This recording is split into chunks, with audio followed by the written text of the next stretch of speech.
to Fuser's first annual expo. It's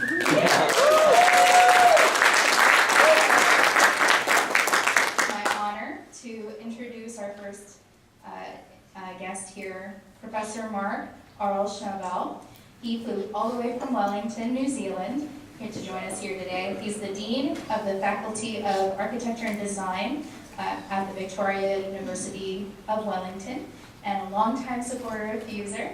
If you please give a warm welcome to Professor Mark.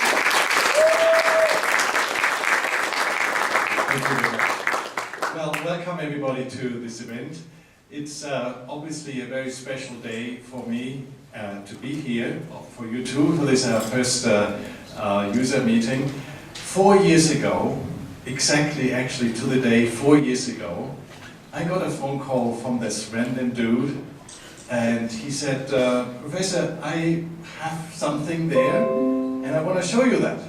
And I thought, oh my God, there's another salesperson or something. And I said, I'm not buying, I'm at the university. He said, no, I show you something interesting. I said, good, why don't you come over? So on the next day, he came over to the university, had this whole pack of computer and everything, the whole gear, even a monitor he brought, as if we wouldn't have any computer at the university.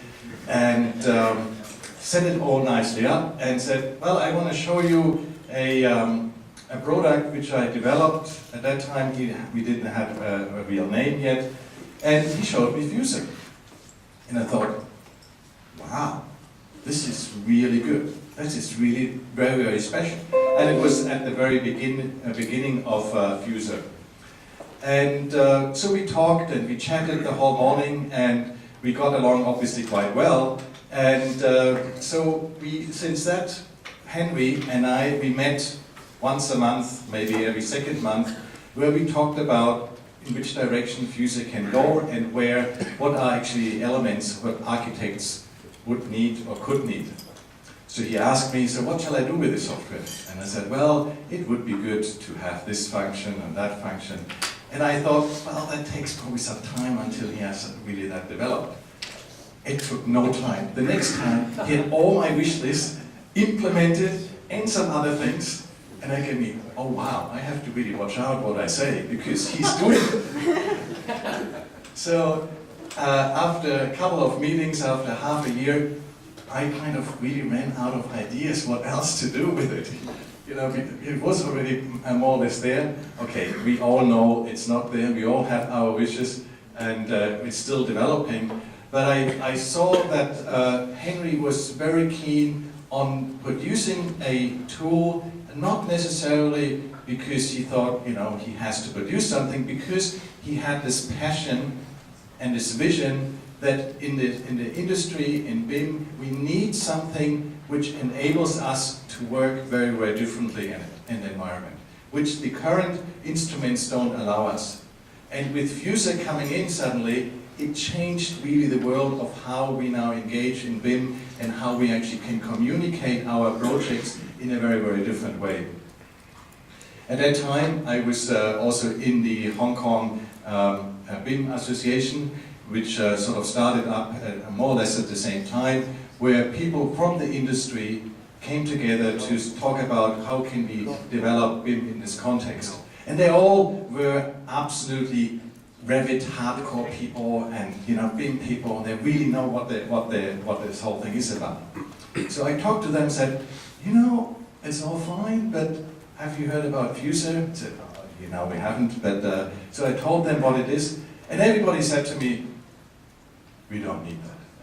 Why would we need Fuser? I know Revit, and I can imagine it in my head what everything is 3D. I don't need a walkthrough, I don't need all this rendering shit. I can program Revit, and I'd be very fine with it.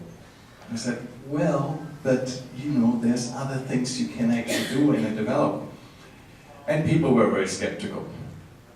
Anyway, Henry was persistent, and we had different events where we presented Fuser, and it took the industry there probably half a year to understand what Fuser can do for them.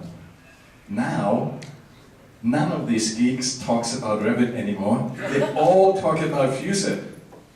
And if you come with them and say, you know, I have their Revit, they say, what do you have?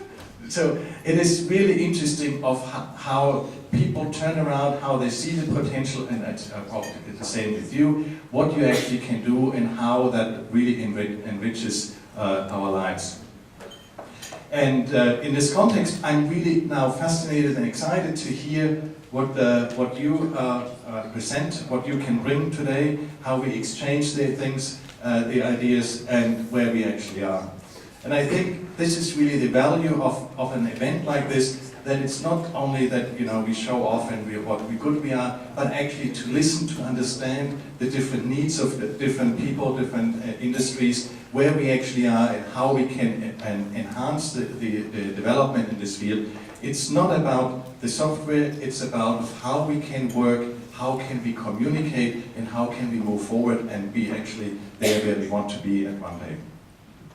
So without further ado, I wish you a wonderful day, and I hope I see you soon next year, here or wherever the next meeting is. Should you come to New Zealand, it's a beautiful country, it's very nice, it's not a lot of people, but it's a beautiful landscape, and you all have seen Hobbit, the movie, and The Lord of the Ring. It is really like that. You look out of the window, it's really Hobbit country. Right? So please come to New Zealand anytime and have a wonderful day here in Perth. Wonderful, thank you.